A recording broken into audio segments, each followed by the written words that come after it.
Muito bem-vindo a mais um estudo dos livros de Reis. Há alguns pontos nesses livros que eu gostaria de destacar.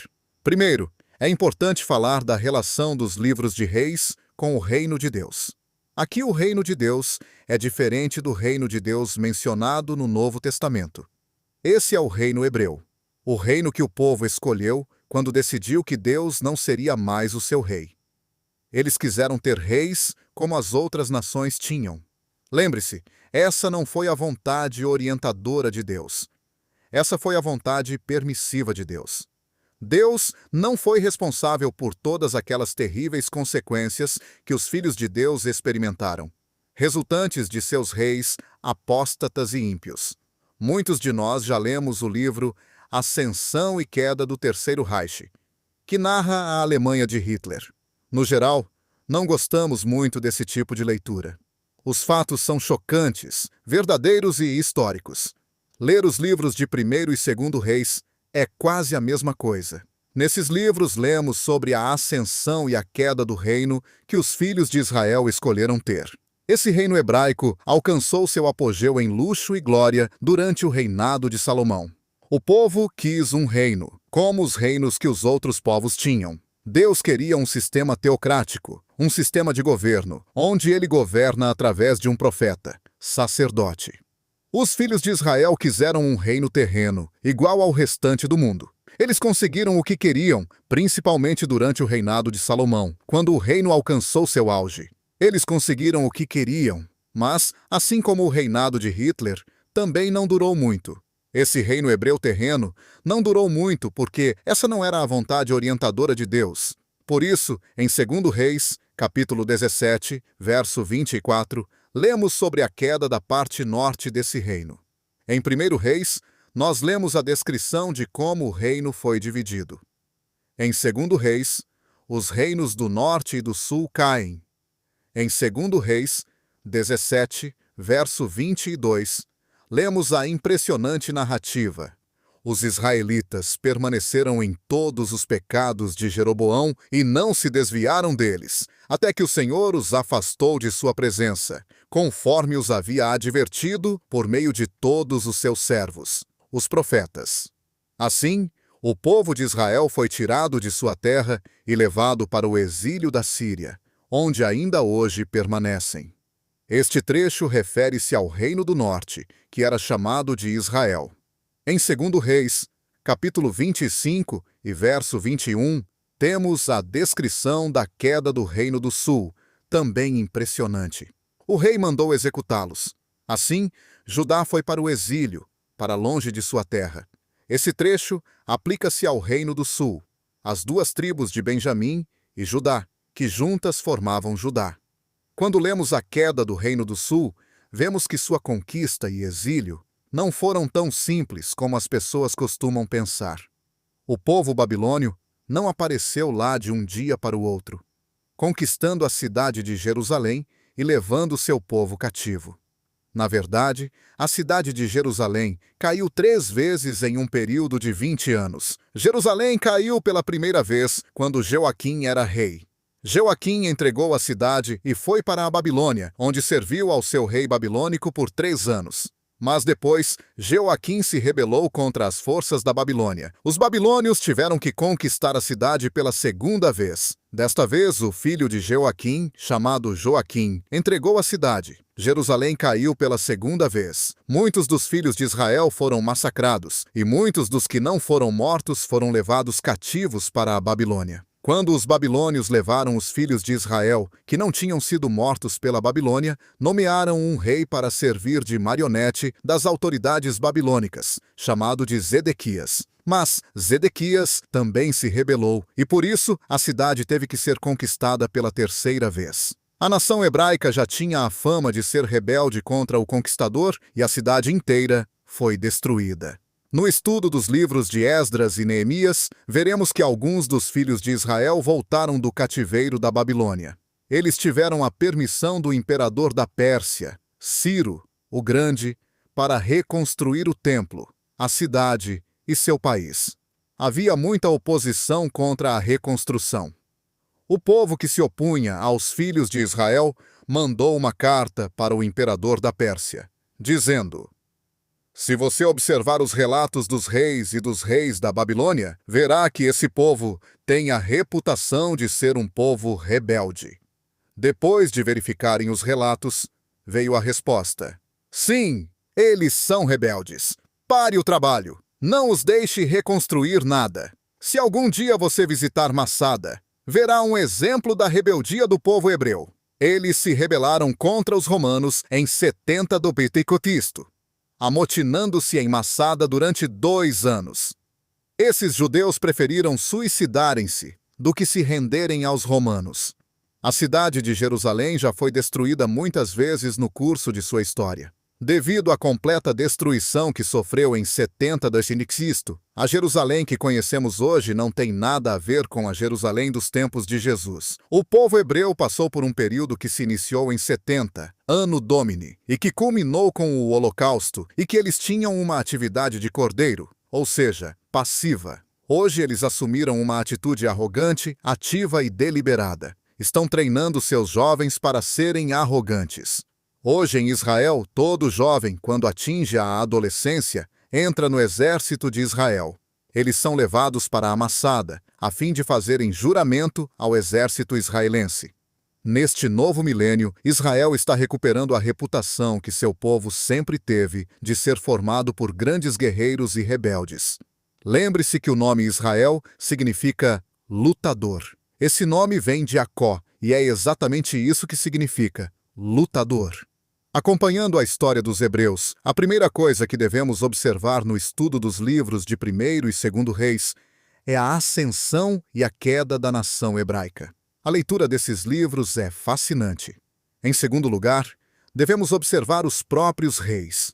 O que poderíamos esperar de um livro cujo título é Reis? Lembre-se, quando lemos a literatura bíblica histórica, procuramos 2 coisas: exemplos e alertas.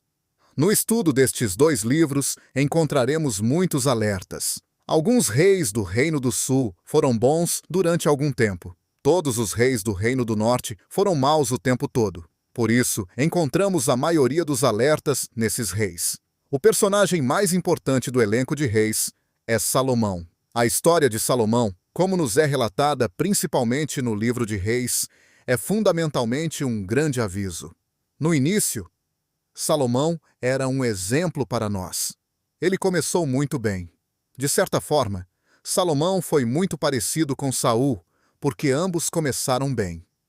Eles se parecem também porque ambos não terminaram bem. No início, Salomão foi um rei muito bom, mas ele não terminou bem.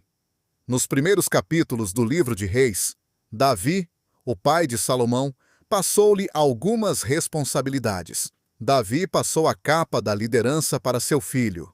Podemos perceber o lado humano de Davi em seu leito de morte, quando disse a Salomão que fosse atrás de Simei, aquele homem que o amaldiçoou enquanto ele deixava Jerusalém.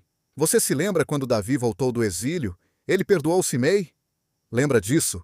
Mas quando estava morrendo, Davi disse a Salomão: Eu prometi a Simei, jurando pelo Senhor, que não o mataria à espada.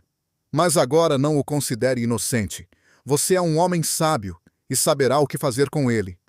Apesar de ele já ser idoso, faça-o descer ensanguentado à sepultura.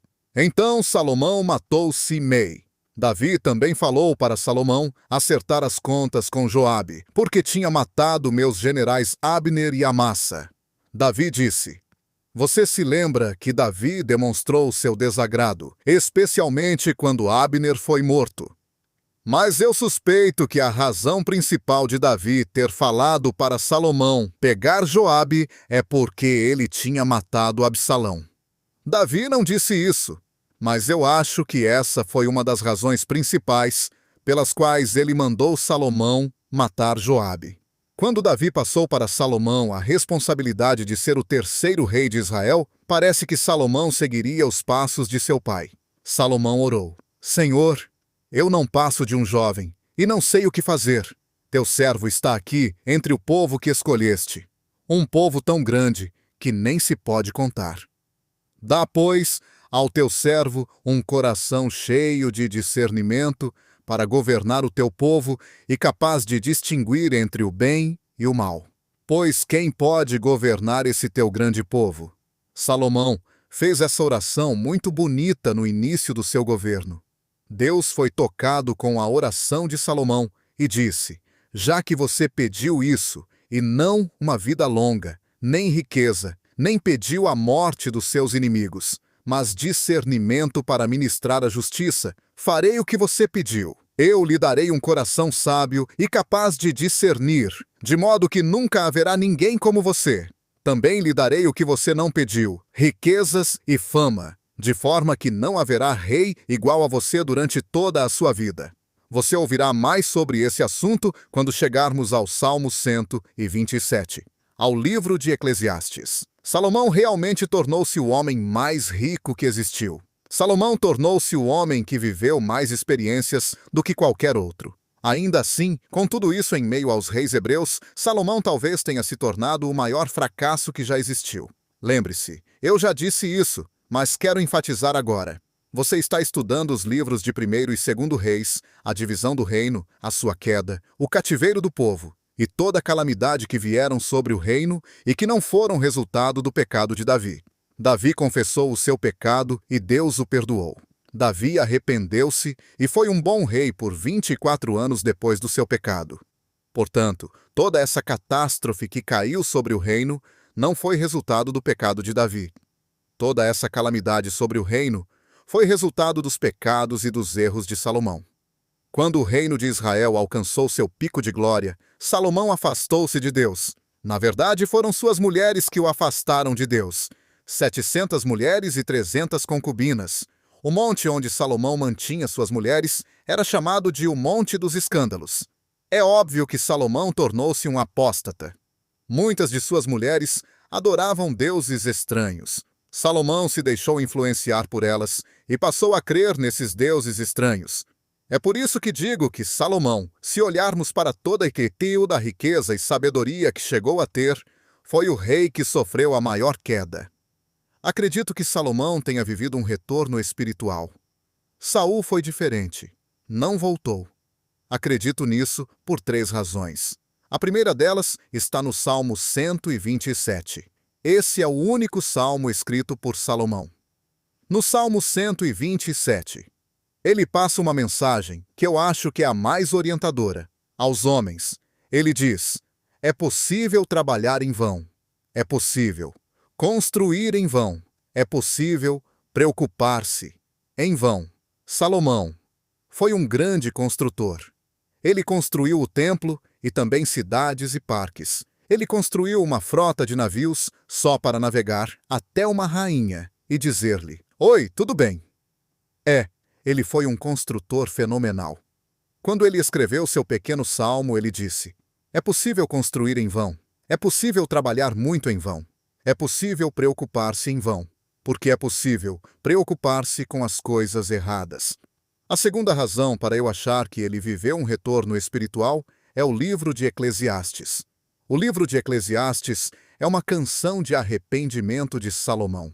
Nós ainda vamos estudar o livro de Eclesiastes.